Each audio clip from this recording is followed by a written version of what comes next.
Olá, pessoal! Vamos continuar então com mais uma aula da nossa revisão, da nossa super revisão para a prova do Conselho Tutelar. Nós estamos na parte de legislação especial e na aula anterior nós estávamos justamente nessa tela, né? Quando nós estudávamos a SGD, nós falávamos sobre a ideia de uma legislação que vem protegendo a criança de sofrer violência, seja ela violência física, seja ela violência psicológica, seja ela violência sexual. E aí aqui especificamente nós falávamos do combate à violência institucional. E eu disse para vocês que a violência institucional, ela é combatida a partir de uma ideia de que essa criança, de esse adolescente, quando atendido pelo poder público, quando atendido por nós, redes de proteção, atendido por você, conselheiro tutelar, ela não vai reviver a situação de violência, né? Que é aquilo que a gente chama de revitimização. Então aqui, quando a gente fala de violência institucional, o grande objetivo dessa lei é evitar a revitimização de crianças e adolescentes que já foram vítimas de violência. Qual que é a principal ideia, pessoal, de evitar a revitimização enquanto instituição, né? A principal ideia de evitar a vitimização enquanto instituição é impedir que essa criança, por exemplo, seja compelida a falar várias vezes sobre aquela situação de violência que ela passou, né? Então veja, você é conselheiro tutelar, aí você vai lá, escuta essa criança, interroga essa criança sobre o que aconteceu. Aí essa criança é levada à delegacia de polícia, lá ela é interrogada sobre o que aconteceu. Aí ela sai e você faz o acolhimento institucional, ela chega na equipe de acolhimento e é interrogada sobre o que aconteceu. Então ela vai ser atendida por um psicólogo que vai interrogá-la sobre o que aconteceu. Existe um processo judicial, o juiz vai interrogá-la sobre o que aconteceu. Então veja, a ideia é que isso não ocorra. Essa não é uma prática, e era assim que acontecia. Até 2017, a gente não tinha uma legislação específica para dizer como ouvir vítimas de violência. Então, a violência institucional acontecia quando essa criança ela tinha que revisitar essa situação de violência muitas vezes.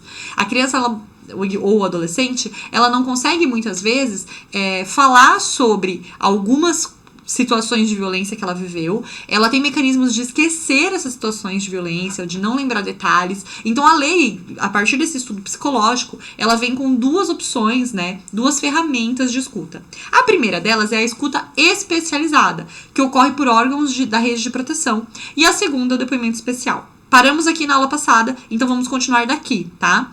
O que é uma escuta especializada, pessoal? É uma entrevista sobre a situação de violência. Você vai entrevistar a criança e o adolescente, mas quem que faz essa entrevista? Algum órgão da rede de proteção. Pessoal, aqui eu não tô falando de juiz, não tô falando de promotor, não tô falando de oficial de justiça, não tô falando de assistente social do fórum.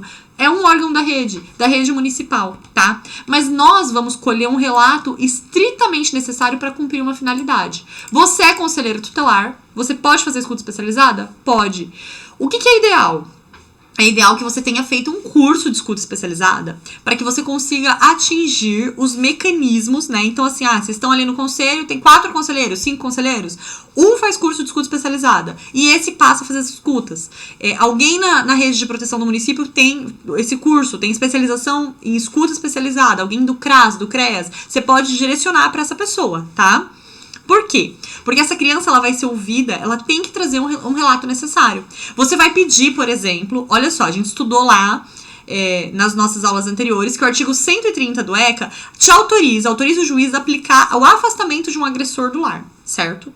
E você pode pedir para o juiz isso. Então você vai lá e vai pedir para o juiz, vai comunicar o Ministério Público da necessidade de afastar o agressor do lar de uma criança, porque essa criança é vítima de violência. Como você vai saber se essa criança é vítima de violência? Supondo que a mãe proteja essa criança ela tá na escola, ela tá apresentando sinais de violência física. Como que você vai saber se ela apanha? Fernanda, eu não posso perguntar, porque perguntar é revitimizá-la? Não, você pode colher um relato estritamente necessário para essa finalidade. Então você pode ouvir essa criança com toda a forma especial de abordagem que você vai ter que realizar. Você vai abordar essa criança e você vai questioná-la sobre essas marcas, sobre o tipo de violência que ela tá sofrendo, tá? Criança vítima de abuso sexual, você pode questionar? Você pode questionar. Você pode colher o relato necessário como uma escuta especializada. Você não vai interrogá-la, você não vai pedir detalhes, você só vai confirmar que aquilo aconteceu, certo? Então, a criança chegou na escola com marco, a escola te ligou. Você chega lá enquanto conselheiro, você pode colher ouvir essa criança? Você pode. Tá? Essa é uma escuta especializada, é o órgão da rede de proteção que realiza. A escola pode ouvir, o CRAS pode ouvir, o CREAS pode ouvir, o psicólogo da rede pública vai ouvir, mas ele pode questionar. Então, veja, você tem aqui um relato, tá? Escuta especializada é feita, então, pela rede de proteção. Uma entrevista que você vai entender que situação é essa de violência que aconteceu ali, no caso, enfim. É o mesmo que perguntar para a criança, de uma maneira cuidadosa, o que houve, o que levou ela a estar naquele estado, né? A diferença desse procedimento para o depoimento especial é que o depoimento especial ele é para colheita de provas dentro de um processo judicial, pessoal. Então vamos lá. Aqui eu tô falando, eu tenho conhecimento de uma situação de violência e eu interrogo para confirmar que situação de violência é essa. Eu quero um relato necessário para tomar uma providência, tá? Escuta especializada. Essa escuta especializada, ela não serve de prova. Você não vai gravar, você não vai reduzir a termo para a criança assinar, você não vai ter testemunhas. Fernanda, pode gravar? Pode. Você pode, enquanto conselheiro tutelar, gravar e juntar no processo. Então, você pode, por exemplo, colocar o celular escondido na sala, para a criança não ver, né? Escondido não é... Coloca ali para a criança não ver. E aí, dentro de algum contexto ali com essa criança, que vocês vão entender esses contextos no curso de escuta especializada. Inclusive, o IFAP tem curso de escuta especializada. A gente trabalha isso, não sou eu que dou, porque eu não sou especialista da área, mas a gente trabalha isso com municípios. Justamente como você vai realizar essa escuta especializada. E aí, quando você vai realizar essa escuta, quando você chama essa criança, você pode ter colocado o celular ali gravado. E, inclusive, mandar para o juiz. Ó, eu tô pedindo afastamento do agressor porque a criança relatou isso e tá aqui o vídeo do relato, tá? O que você não pode é interrogar a criança. Ai, como que foi? Me conta como que aconteceu. E como, entendeu? Ela não é um adulto. Então, você vai fazer de uma forma muito lúdica, sabe? Então, existem várias formas de abordagem. Quando é uma violência sexual, quando é uma violência física, quando você percebe que essa criança está silente porque ela está sendo coagida. Então, você precisa conhecer os mecanismos da escuta especializada. Mas o que eu preciso que você saiba para a prova? Não é como realizar a escuta. É que a escuta é realizada ali pelo órgão da rede de proteção. Seja por você, conselheiro tutelar, seja pelo CREAS, seja pelo CRAS, tá? Enquanto que o depoimento especial ele é realizado lá dentro do processo judicial. Então, a escuta é qualificada porque os profissionais da assistência devem exercitar ao longo da sua atuação, deixa eu só colocar aqui, profissionais da assistência, a habilidade de escutar com atenção e respeito e de compreender de maneira mais ampliada as demandas, as necessidades, as potencialidades dos indivíduos, etc. Então, veja, aqui eu tô falando de uma escuta qualificada pelos profissionais de assistência social, tá? Escuta especializada, profissionais de assistência social do município, inclusive conselheiros tutelares. Depoimento especial. O depoimento especial, pessoal, ele é uma oitiva para produzir provas para um processo judicial. Então, vamos lá. No processo judicial, a criança ela foi vítima de abuso sexual, então o autor do abuso sexual ele vai ser processado criminalmente pela prática, né, pelo cometimento do crime de estupro. E aí lá nesse processo criminal, investigando a ocorrência ou não de estupro, essa criança tem que ser ouvida. E aí é tomado, então, um depoimento especial dessa criança. Esse depoimento é realizado exclusivamente perante a autoridade judicial ou policial, né, ou seja, ou o juiz ou o delegado, tá? Tem todo um protocolo de oitiva, então ele não vai acontecer na sala de audiência, na frente do réu.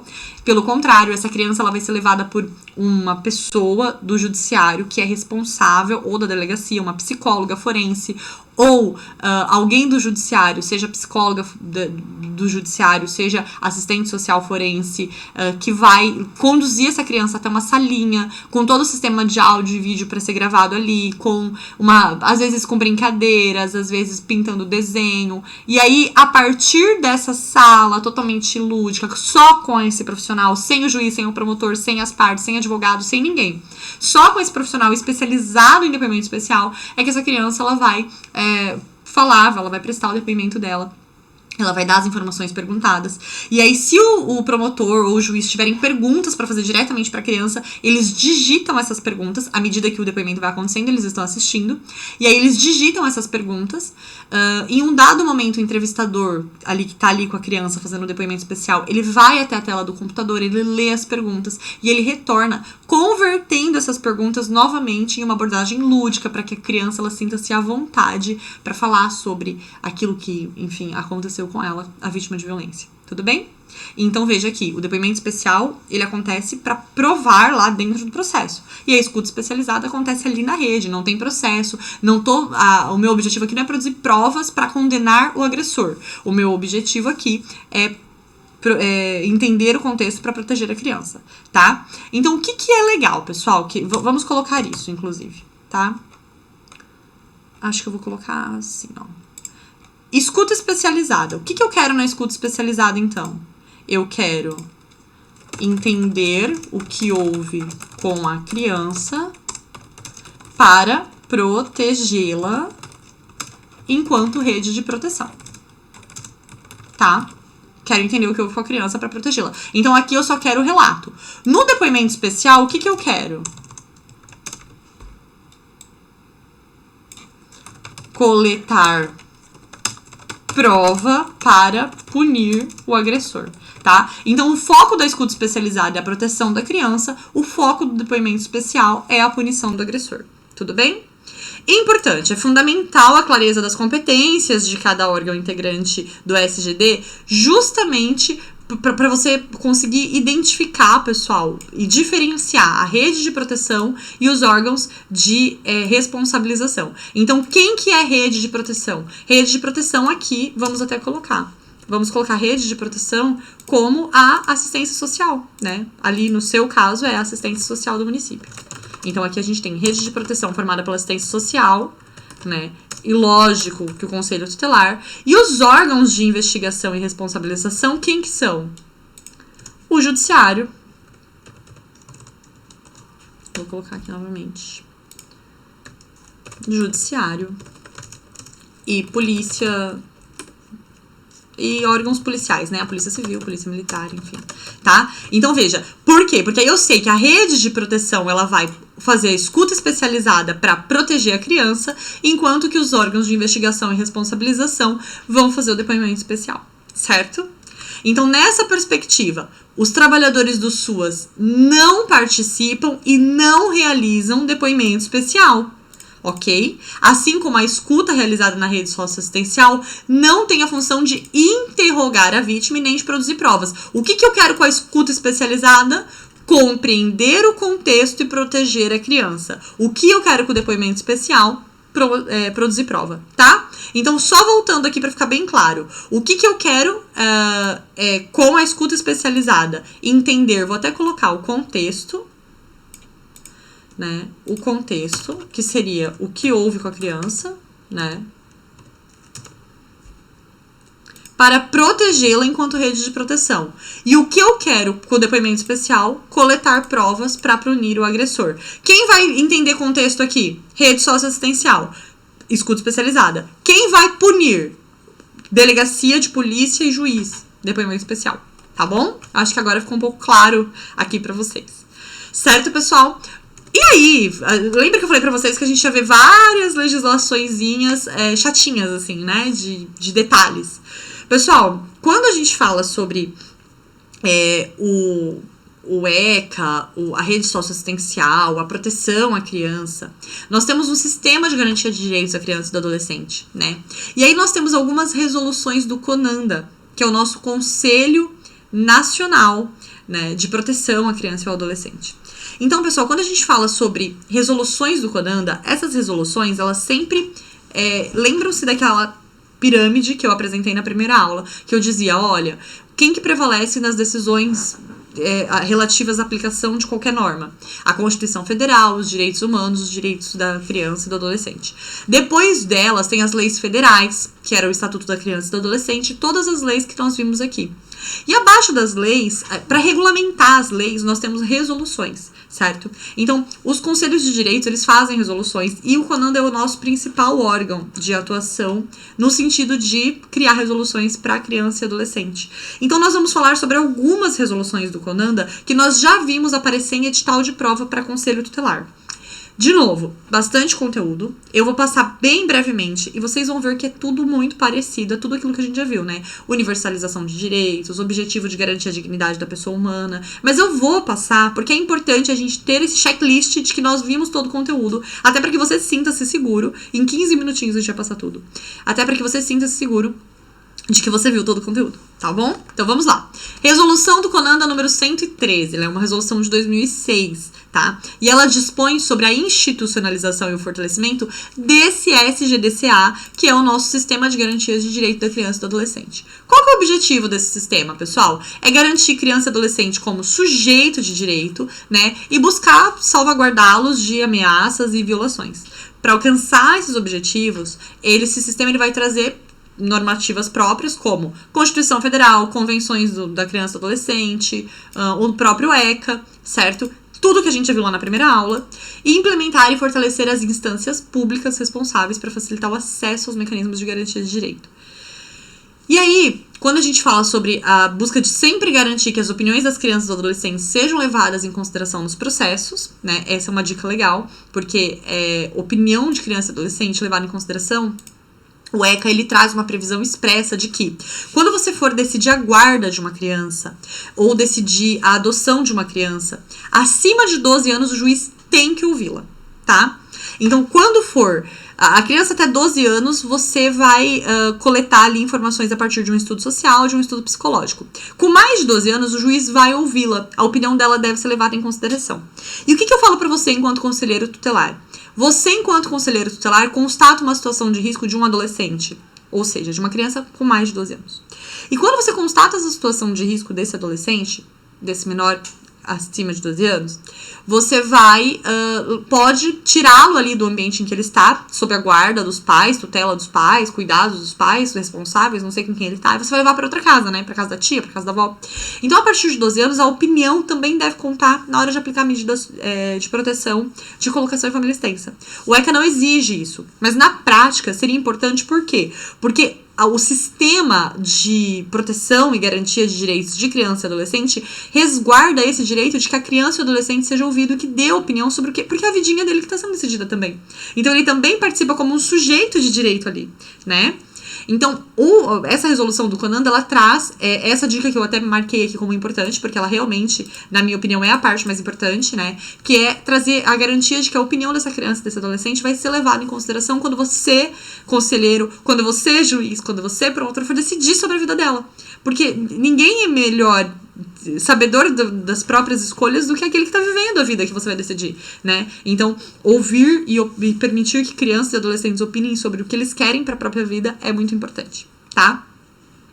E aí, então a gente tem, né, a ideia de quais são os instrumentos normativos, Constituição Federal, os tratados internacionais sobre os quais a gente já falou na primeira aula, normas não governamentais da ONU sobre as quais a gente já falou, Estatuto da Criança e do Adolescente nós já vimos, as leis federais, nós já vimos as principais. Leis orgânicas de políticas sociais, a nossa principal aqui é a LOAS, nós já vimos. Os decretos que regulamentam essas leis estavam dentro dos nossos assuntos quando nós falamos de LOAS. Instruções normativas de tribunais de contas e outros órgãos. A gente tem pouca instrução normativa que caia em provas, né? Porque aí é muito burocrático a questão de distribuição de recursos. Resoluções, nós vamos ver a partir de agora, que é nosso assunto agora, que são resoluções ou outros atos normativos de conselhos de direito, como é o CONANDA, ou resoluções de conselhos setoriais, tá? Então, o que essa resolução específica do CONANDA também menciona? A importância da exclusividade, especialização e regionalização dos órgãos públicos, tá? E aí sempre assim, para que fortaleçam os vínculos, para que aumentem o diálogo entre rede, tratamento intersetorial, lembra? Que tudo aquilo que nós já estávamos falando. Mas tem um principal que é relativo ao Poder Judiciário, né? Eu acho que eu já falei na primeira aula que eu trabalho no Poder Judiciário de Santa Catarina. Trabalho em vara de infância e juventude. Então, essa resolução é a que garante que as crianças, em municípios de grande e médio porte, que haja uma vara especializada de infância e juventude, tá? Porque o que acontece, pessoal? Em município de pequeno porte, é um juiz só para o município todo, né? É vara única que a gente chama. Só um instante. A gente tem uma vara única. Então, o mesmo juiz, ele vai julgar os processos cíveis, os processos criminais e os processos da infância.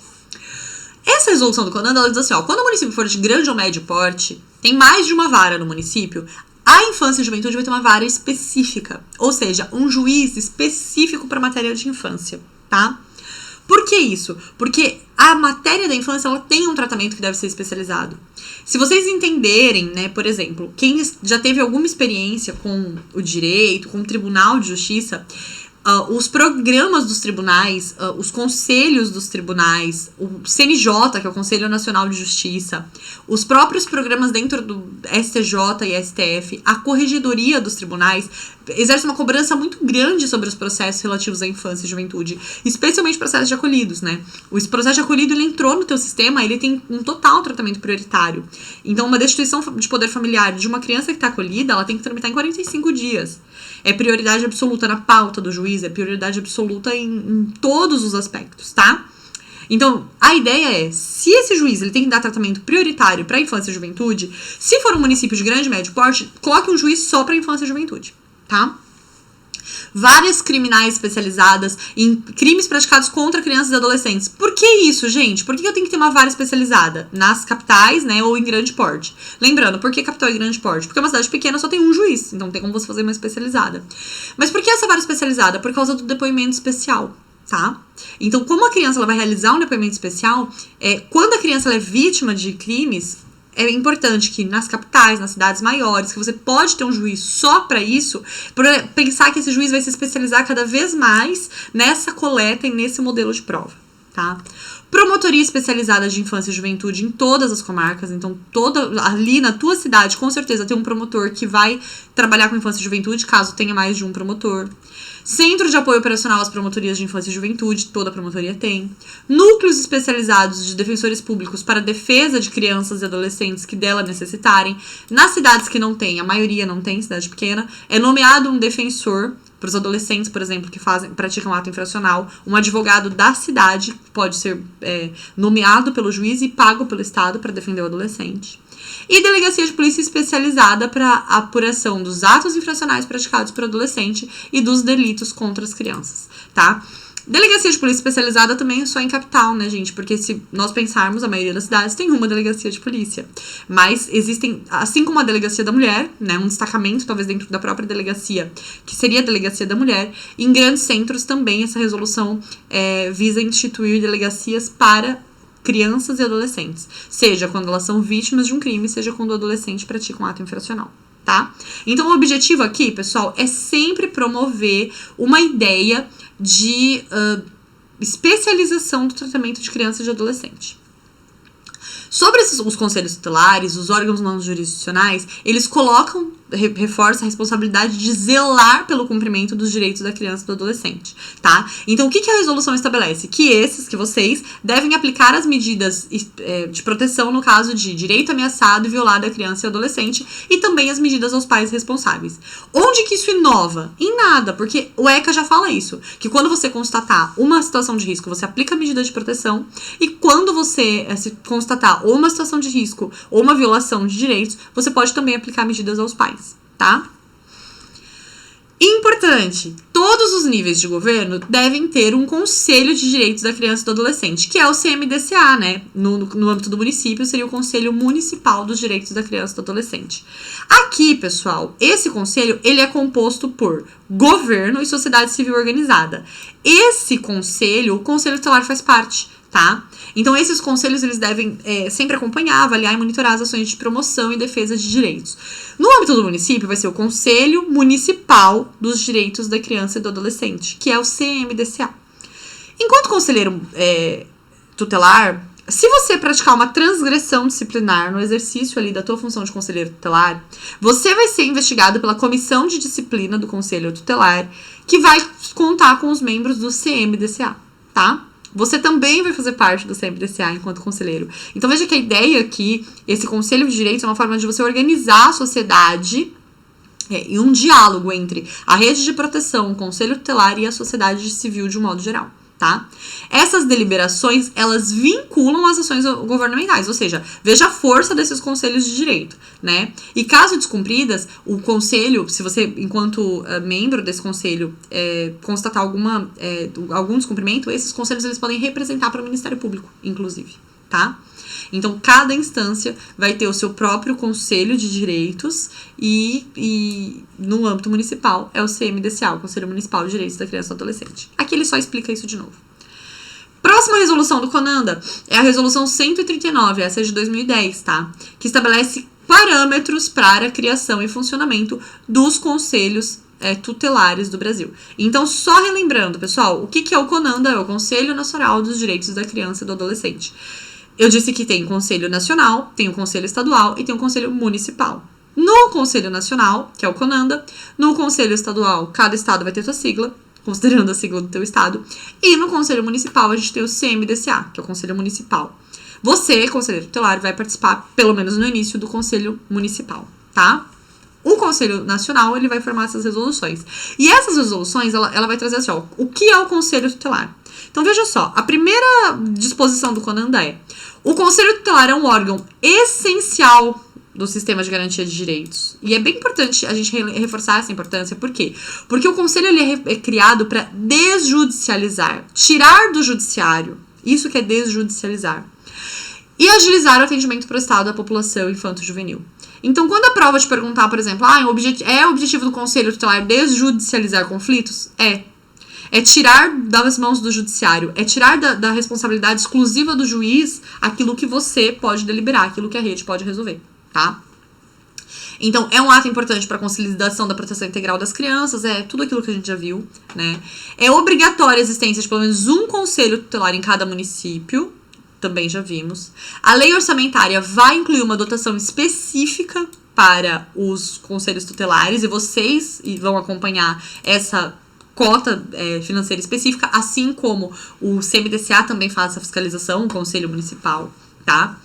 A utilização dos recursos do Fundo Municipal ou Distrital dos Direitos da Criança e do Adolescente fica vedada, exceto para formação e qualificação dos conselheiros tutelares. Gente, olha isso. Você não pode usar o dinheiro do Fundo de proteção dos direitos da criança e do adolescente, senão para formar e qualificar conselheiros tutelares. Então, enquanto conselheiros tutelares, uma vez eleitos, pessoal, exijam formação e qualificação, exijam curso de tudo, curso de escuta especializada, curso de conselho de direitos, curso de tudo no teu município. Por quê? Porque vocês têm verba vinculada para formação e qualificação, tá?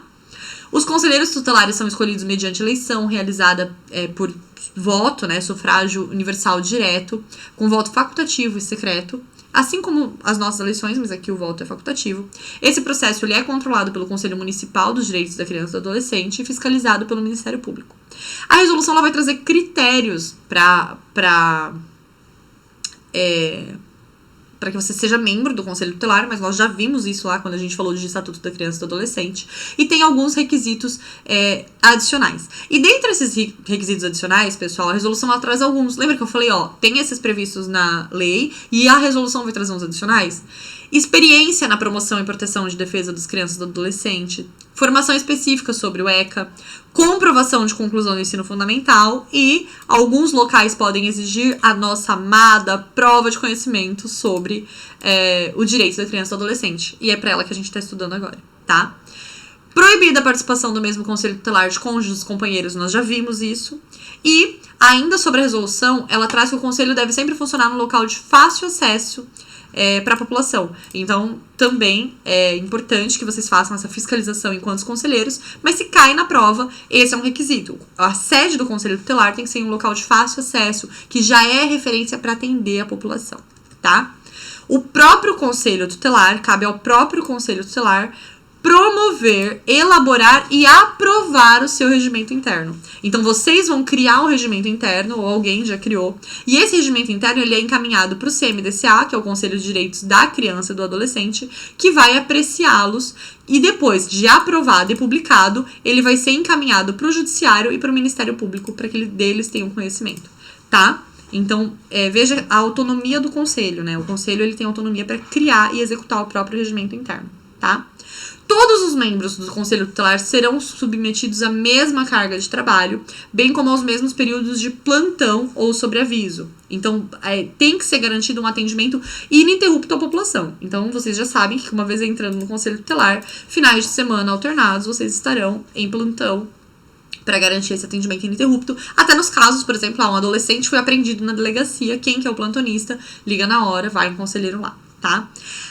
As decisões do conselho tutelar sempre serão tomadas pelo colegiado de conselheiros. Então é bem importante isso, né? O que é o colegiado de conselheiros? Eu tenho 5 conselheiros tutelares, eu vou reunir esse colegiado e vou decidir como lidar com esse caso, qual que é o tipo de postura que nós vamos adotar aqui, qual medida aplicar aqui. Vou acolher um adolescente ou uma criança. Poxa, é acolhimento institucional, vamos decidir em colegiado, tá?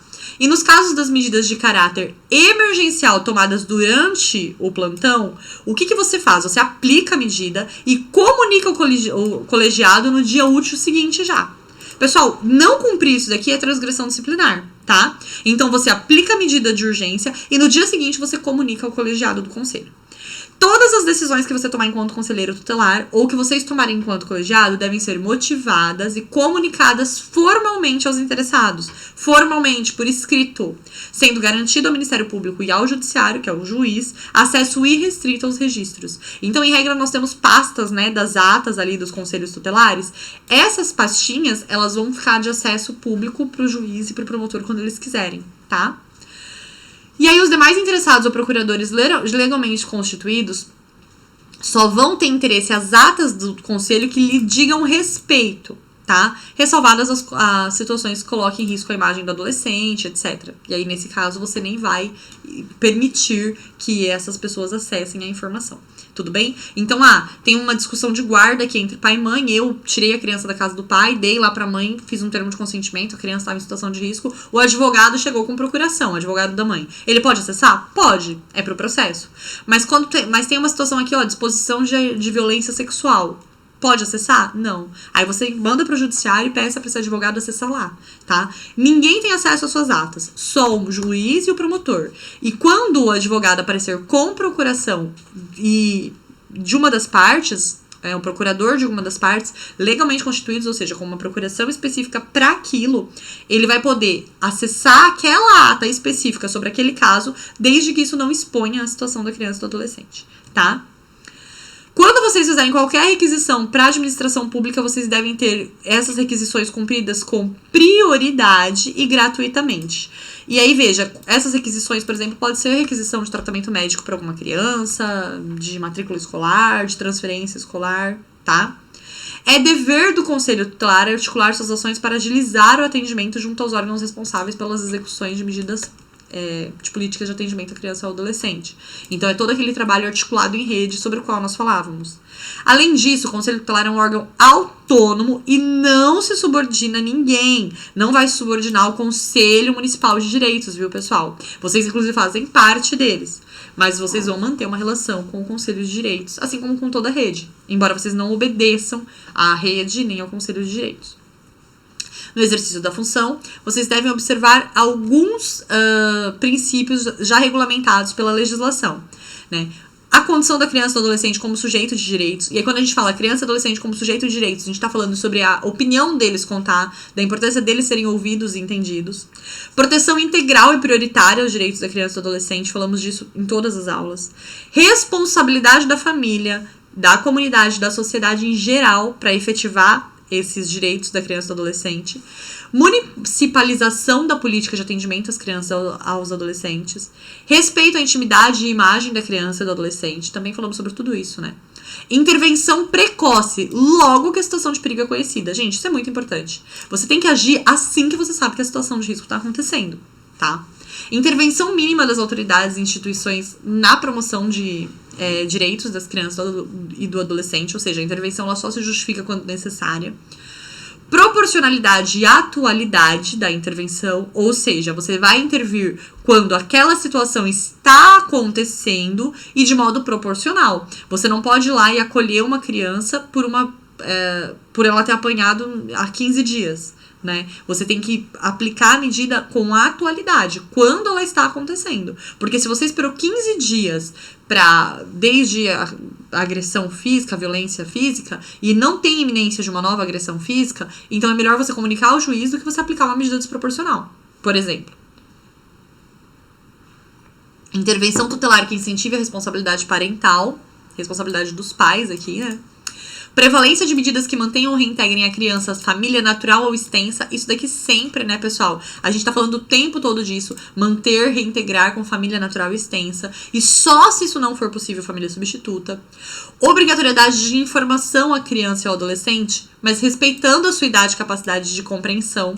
Porque às vezes a criança tá ali acolhida, você vai explicar o que aconteceu. O que aconteceu? Ah, seu pai foi preso, sua mãe foi presa, né? Os pais foram presos, são o único familiar, a única rede que essa criança tem no município. Os dois foram presos por tráfico de droga. A criança tem 3 anos. Então, qual que é o nível de compreensão dessa criança para entender o que você tá explicando, tá? Então, essa é uma análise importante também. E, por fim, oitiva obrigatória e participação da criança e do adolescente em separado ou em companhia dos pais, quando você for aplicar qualquer medida de proteção a ela. A ideia sempre é entender o contexto, lembra escuta especializada? Entende o contexto de risco e permita que o adolescente, a criança, participe desse processo de escolha. Se você perceber que os pais interferem nesse processo de escolha, ouça em separado, tá? E aí a gente tem algumas outras que não se aplicam a todos vocês, mas quando a atuação ela se acontece com comunidades tradicionais ou quilombolas, né? Os conselheiros, eles devem levar o caso também à análise a organizações sociais reconhecidas, tá? E considerar sempre a identidade sociocultural. É o caso, por exemplo, de você ter um indígena vendendo cestinhos na rua, na sua cidade. Às vezes isso acontece, né? Tem uma comunidade ali indígena e eles vendem cestinhos. Aí se você olha numa primeira análise, essa criança tá sendo explorada pro trabalho, tá vendo? Uma exploração, um trabalho infantil. Criança andando descalça, sujinha, fora da escola, pedindo dinheiro no semáforo, vendendo cestinho. Então essa criança ela manifesta a situação de risco. Mas quando eu tô falando que você tá atuando junto a uma comunidade tradicional, a uma comunidade indígena, a uma comunidade quilombola, então aí aquela ação não é uma ação que coloca essa criança em risco, tá? Então você não vai acolher o índiozinho, vamos falar assim, você não vai acolher porque ele tá vendendo cestinhos no semáforo, porque aquela é uma realidade, é uma tradição da própria cultura dele, tá? Então, aí, nesse caso, você vai... tem alguns deveres aqui do conselho, mas que esses deveres a gente já falou lá no ECA. Conduta pública ilibada, né? Uma conduta particular e pública ilibada. Não tem como você aplicar medidas de proteção, não tem como você orientar a paz se você espanca teu filho. Zelar pelo prestígio da instituição, né, do conselho tutelar. Indicar os fundamentos dos seus pronunciamentos. Né? Quando você for tomar alguma decisão, indicar sempre os fundamentos dessa decisão e também se manifestar na deliberação do colegiado, obedecer os prazos regimentais, comparecer às sessões deliberativas do conselho, isso é óbvio, né? E do Conselho Municipal de Direitos, desempenhar suas funções com zelo, presteza e dedicação, declarar-se suspeito ou impedido para atuar nos termos da resolução, quando, por exemplo, envolver tua família, envolver os seus parentes, envolver amigo pessoal. Você não vai poder ir lá e aplicar uma medida de proteção contra uma criança da sua melhor amiga, ou do seu amigo íntimo, ou do namorado, ou de algum familiar, né? Adotar nos limites das suas atribuições as medidas cabíveis em face de irregularidade no atendimento de crianças e adolescentes. Tratar com urbanidade os interessados, testemunhas, funcionários e auxiliares. Residir no município. Prestar informações solicitadas pelas autoridades públicas. Aqui o judiciário pede muita informação, né? Tanto o judiciário quanto o Ministério Público. Identificar-se quando você se manifestar em decorrência da função. Atender os interessados a qualquer momento e nos casos urgentes, tá? E o que é proibido? O que não pode fazer o conselho tutelar? Vedado ao conselho tutelar, pessoal, proibido. Receber a qualquer título ou sob qualquer pretexto uma vantagem pessoal, receber dinheiro. Exercer a atividade no horário fixado por lei do funcionamento do conselho tutelar, ou seja, você ter um segundo emprego no horário de funcionamento do conselho. Ué, Fernanda, então eu posso ter um segundo emprego? Você pode ser professor à noite. Você pode ser professor da faculdade e também conselheiro tutelar. Você pode, mas dentro do horário de atendimento do conselho tutelar, você não pode trabalhar em outra função, tá? Utilizar-se do conselho para fazer uma propaganda político-partidária. Você quer ser vereadora e sai conselheiro e começa a utilizar a sua função de conselheiro para candidatar-se a vereador. Ausentar-se da sede do conselho durante o expediente, salvo se você for fazer uma diligência de serviço, né? Tipo, uma visita técnica, etc. Caso contrário, você não pode. Opor resistência injustificada ao andamento do serviço. ou seja, você não quer que aquele serviço seja realizado daquela forma e você se opõe a isso sem que haja uma justificativa. Delegar a uma pessoa que não seja membro do conselho tutelar a atribuição da sua responsabilidade. Você pede pra tua vizinha ir lá fazer uma visita. Vai lá ver como tá a criança X. Gente, óbvio que você não pode delegar, né? Valer-se da função para ter algum proveito pessoal. E aí é o caso de você usar a sua posição de conselheiro tutelar para proveito próprio. Receber comissão, presente ou vantagem de qualquer espécie por ter atuado como conselheiro. Então, às vezes, você resolveu ali a situação da família e aí você pede um presente. A pessoa tem um salão de beleza e aí você vai lá e faz o cabelo de graça porque, afinal de contas, você está resolvendo a situação da família dela ali no conselho tutelar. É claro que existe uma linha muito tênue. A gente se aproxima das pessoas, então existe uma questão de gentileza, de muitas vezes uma pessoa que teve um caso resolvido por você voltar e por um ato de gratidão te presentear com alguma coisa. Mas receber em troca de algo, você não pode, tá? Proceder de forma desidiosa, né, que seria relaxado, assim.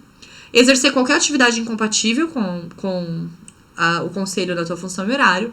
Ou exceder no exercício da função abusando das suas atribuições, tá? Assim como deixar de submeter ao colegiado as decisões individuais que você tomou. Também é proibido, você tem que sempre levar ao colegiado e sempre no dia útil, lembra que a gente viu? E descumprir os seus deveres funcionais. Então, nada disso você pode fazer. Essas são todas as suas proibições, tá? Deveres, vamos sublinhar aqui, ó. Deveres e o que é vedado, o que é proibido, tá? Então, o que é vedado, ok? Pessoal, com isso a gente fecha essa resolução do CONANDA que dispõe sobre conselho tutelar, certo? Tem algumas outras resoluções aqui. Então eu sei que a gente já passou um pouquinho o nosso horário de aula, a gente estava trabalhando com aulas de 30 minutos, mas eu vou estender um pouco mais essa aula para que a gente faça o fechamento de toda a parte legislativa e na próxima a gente já fale sobre os casos práticos, porque é bem rapidinho, tá? A resolução 170 de 2014, que é a próxima, ela também vai trazer só uma disposição que ela vai alterar o mandato do conselho tutelar. Ela mudou o mandato, que era de 3 para 4 anos, tá? Então, essa é a alteração. Além disso, ela incluiu a comprovação da escolaridade de que não existia antes e agora passa a ser de ensino fundamental. Tudo bem? Então, vai o mandato de 3 para 4 anos, define que a escolha do conselho sempre vai ser no primeiro domingo de outubro e que a posse vai ser sempre no dia 10 de janeiro do ano subsequente. Tudo bem? Então, é só isso que essa resolução trouxe. Então, se alguém falar, o que dispõe a resolução 170 do CONANDA? Aquelas alterações que nós já vimos. Da mesma forma, a 109 do CONANDA, ela vai trazer parâmetros para os serviços de socioassistência, né? Então, ela vai meio que tipificar os serviços de socioassistência. Ela vai criar o CRAS, o CREAS, e dividi-los entre proteção social básica, proteção social especializada. Nós já vimos isso com desenho, né? CRAS, Proteção Social Básica. Programa do CRAS, Serviço de Proteção Integral à Família, PAIF. Fortalecimento de vínculos. Então, vamos lá. Proteção Social Básica. Eu tô falando de CRAS, né? Proteção Social de média especial ou de média complexidade. Deixa eu ver se é assim. Isso. De média complexidade, que é a especial, eu tô falando de CREAS, né? Então, CRAS, PAIF, CREAS, PAEF, tudo bem? Medida socioeducativa de liberdade assistida, prestação de serviço à comunidade, ou, né, PSC, eu também vou realizar lá no CREAS da sua cidade, se tiver, senão vai dividir de alguma forma. E qual que é a proteção social especial de alta complexidade, gente? O abrigo, né? O acolhimento institucional, a casa-lar, a casa de passagem. Então, aqui ele vai te trazer o que é média complexidade, baixa complexidade e especial de alta complexidade, tá? Essa resolução trouxe isso, mas nós já vimos isso lá quando falamos de SUAS e LOAS. Básica, CRAS.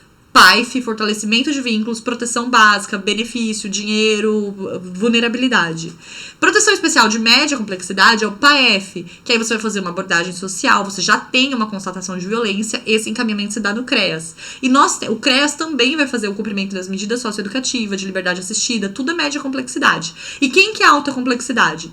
Alta complexidade é o acolhimento institucional, né? E aí esse acompanhamento pode ser o abrigo, que é aquele lugar onde vai ficar as crianças e adolescentes que têm a medida de acolhimento aplicada, uma casa de passagem, uma residência inclusiva, acolhimento de república, acolhimento da família acolhedora, proteção de calamidades públicas e emergências e etc. Tá bom? E por fim, ainda sobre acolhimento institucional, que a gente já falou sobre ele, né? Mas vamos falar um pouquinho mais. Resolução conjunta do CNAS e do CONANDA, tá? Essa resolução conjunta, ela tem qual finalidade, pessoal? Aplicar a melhor forma ali de gestão do serviço de acolhimento institucional. Nós já falamos sobre isso quando vimos o ECA lá no artigo 101. Mas o que é o acolhimento institucional? Ele é o acolhimento provisório para crianças e adolescentes que foram afastadas do convívio familiar por meio de uma medida protetiva de abrigo, tá? Hoje a gente já não usa mais a expressão abrigo, eu falei isso pra vocês, a gente usa acolhido, acolhimento. Mas essa criança ou adolescente, ela foi abandonada, né? Então essa criança ou adolescente, ela vai ser de 0 a 18 anos, ela foi abandonada pela família ou ela foi retirada da família e conduzida a um abrigo, tá? Então, nesse momento, qual que é a ideia? Ela fica no serviço de acompanhamento, é um serviço de alta complexidade do SUAS, conforme nós acabamos de ver, né? Mas nós já tínhamos visto lá quando estudamos SUAS. Ela fica no acolhimento com qual objetivo, pessoal? Reintegrá-la à família. Então, essa resolução, ela vai sempre se reportar exclusivamente ao acolhimento, tá? Esse serviço de acolhimento, ele não deve ser confundido com a internação do adolescente que está cumprindo medida socioeducativa de internação. Internação, praticou ato infracional, ele é internado como se fosse uma prisão. Acolhimento, pessoal, acolhimento é quando a criança não tem familiar e eu tô buscando família para integrá-lo à família ou, na última hipótese, colocá-lo em família substituta. Então, o acolhimento, ele é sempre excepcional e temporário, tá? Princípios que regem esse acolhimento institucional. Excepcionalidade, né? A última ratio, a última coisa que você vai fazer enquanto conselheiro tutelar é afastar a criança da família. Então, você tem que empreender todos os esforços para manter o convívio com a família. Não conseguir manter com a família, aí você acolhe. Não tem jeito, precisa acolher. Acolheu, tenta reintegrar a família. Não conseguiu reintegrar a família, é que você vai para uma família substituta, que seria, no caso, a adoção, né? Então, ele tem que ser excepcional e ele tem que ser provisório. Ele tem que acontecer o mais rápido possível e tem que ser encerrado o mais rápido possível, tá? Então, eu sempre vou buscar o retorno seguro ao convívio familiar ou à família de origem, certo? Isso não aconteceu. Excepcionalmente, eu posso colocar em família substituta. Sempre é uma exceção colocar em família substituta. A adoção é exceção. A ideia é devolver para a família, tá? De origem. Garantia e acesso à preservação do fortalecimento dos vínculos familiares. Então, a criança acolhida, ela vai continuar tendo contato e vínculo com a família, exceto se isso ficar muito definido, que essa criança ela não vai ser prejudicada com esse vínculo. Garantia ao acesso e diversidade, não discriminação. Oferta de atendimento personalizado e individualizado. Tudo isso a gente já viu, né? Em todas as resoluções a gente prevê isso. Liberdade de crença e religião. O abrigo, o acolhimento, ele é gerido, por exemplo, na minha cidade, por um grupo de freiras. Tudo bem, mas a criança ela pode ter a liberdade de crença dela. Ela pode ter uma família que vinha da Umbanda e ela tem que ter essa liberdade de crença e religião. Você, conselho tutelar, tem que fiscalizar isso, tá? E respeito à autonomia da criança, do adolescente, do jovem. E aí toda a ideia de que essa criança, ela vai ter um fortalecimento de autonomia e a opinião da criança e do adolescente vai ser levada em consideração, inclusive quando está acolhido, tá? E aí, o que é o CNAS, né? Eu falei aí, resolução conjunta do CNAS. O CNAS, pessoal, é um Conselho Nacional da Assistência Social. Assim como o CONANDA protege os direitos da infância e juventude, o CNAS, ele é o Conselho Nacional da Assistência Social e que foi instituído pela LOAS também. Eu não vou falar muito aqui porque a gente está falando sobre a LOAS. A LOAS organiza dentro do teu município a assistência social. E o CNAS é uma reunião de 18 membros a nível federal que vai se reunir, como se fosse o CMDCA, o Conselho Nacional da Infância, mas relativo à assistência social, que se reúne para formar estratégias, para gerir a assistência social em todo o país, tá? E o CONANDA, eu já acabei adiantando aí a explicação do que seria ele, é esse conselho permanente, ou seja, ele sempre vai existir, sempre existirá, previsto no Estatuto da Criança e do Adolescente, mas no âmbito federal, no âmbito nacional, né? Então, ele é o principal órgão de garantia dos direitos da criança e do adolescente, e aí ele vai fiscalizar as ações e promoção de direitos da infância e do adolescente, definir diretrizes, estimular e apoiar manutenção do banco de dados, levantamentos, enfim. Tudo isso lá no âmbito federal, que para nós importa as resoluções que a gente já viu aqui, tá? Aqui eu tô trazendo só umas definições, o que é, por exemplo, cada coisa, porque pode ser que vocês se deparem com essa expressão. Então, o que é CNAS, o que é CONANDA, o que é a NOB, né? A NOB é uma norma operacional básica do SUAS, do Sistema Único de Saúde. Então, essa norma operacional básica, ela vai dizer como que se dá a gestão pública da assistência social, né? Como que se organiza o SUAS. Então, quando você vai, por exemplo, para uma reunião de assistência social, que alguém fala, é a NOB. A NOB é essa norma básica que disciplina o SUAS, que é como se fosse o SUS da saúde, mas da assistência social, tá? Então, ela também vai trazer quais são os níveis de gestão, quem que é responsável pelo quê, especialmente da questão de logística financeira e sempre garantindo a gratuidade da assistência social. Então, quais que são as disposições da NOB, pessoal? As mesmas do SUAS, né, que nós já vimos. Universalidade, ou seja, todo mundo vai ter acesso ao serviço da assistência social. Esses serviços são gratuitos. A proteção social, ela é sempre integral, ou seja, sempre por meio de um conjunto articulado desses serviços. É intersetorial. Todo mundo trabalha de maneira organizada e há um tratamento igualitário por todos, tá? Quais são as responsabilidades do município, segundo a NOB? É você destinação de recursos, né? Então, como que você vai gerir recursos financeiros? Executar os projetos de enfrentamento à pobreza, pagar auxílio natalidade e auxílio funeral. Isso daqui, para quem você vai encaminhar enquanto conselheiro tutelar? Para o CRAS, né? Caso surja para vocês. Prestar os benefícios que tratam a LOAS. Então, veja que aqui, pessoal, quando a gente traz a ideia do quais são as responsabilidades do município, são várias, eu não vou ler todas, porque essa ideia gestão, exemplo, né? Gestão do BPC, que é o benefício de prestação continuada. Aqui, basicamente, o que a gente está dizendo quando a gente fala sobre a NOB? A gente está dizendo que tudo aquilo que prevê SUAS, tudo aquilo que prevê a lei orgânica da assistência social, também deve ser realizado pelo município, tá? Então é de responsabilidade do município. Fernanda, onde que isso é importante para mim enquanto conselheiro? Você tem que entender mais ou menos o que é a proteção socioassistencial básica, esses direitos universais, a gratuidade dos serviços, que a proteção básica é realizada pelo CRAS, que a especial é realizada pelo CREAS. Se não tem CREAS no seu município, vai ser um único órgão que vai realizar essa proteção. Esses programas, sempre da proteção básica, o programa ele vai visar atender a prevenção de riscos e o fortalecimento de vínculos. Quando eu falo de uma proteção especial, eu já tô com uma situação de risco para ser resolvida. Alta complexidade, eu tenho essa criança acolhida, então aí não tem nem o que discutir na alta complexidade. Tudo é prioridade para criança acolhida, tá? Então, e aí aqui tem as responsabilidades dos municípios, e essas responsabilidades eu acho legal, se vocês quiserem dar uma lidinha, mas é óbvio que aqui tá repetindo exatamente tudo que a gente já falou nos tópicos superiores. Tudo bem? Pessoal, a gente vai começar a trabalhar com casos práticos. Eu acho que é a minha parte favorita, com certeza. E vai ser a de vocês também. E aí, os casos práticos ficam para a próxima aula, tá? Nos casos práticos, a gente pega tudo aquilo que a gente aprendeu de teoria e volta a revê-lo aqui, mas resolvendo uma situação. Lembrando que esses casos práticos vão trazer nomes hipotéticos sempre, tá? Não são casos que aconteceram com a gente. Não são casos dos nossos municípios. Não são casos reais. São casos que nós criamos. Pode jogar esses casos no Google, vocês não vão encontrar. É tudo autoral, é tudo da equipe do IFAP. A gente se reuniu várias vezes e pensamos com bastante cuidado em todos esses casos. Próxima aula a gente resolve eles.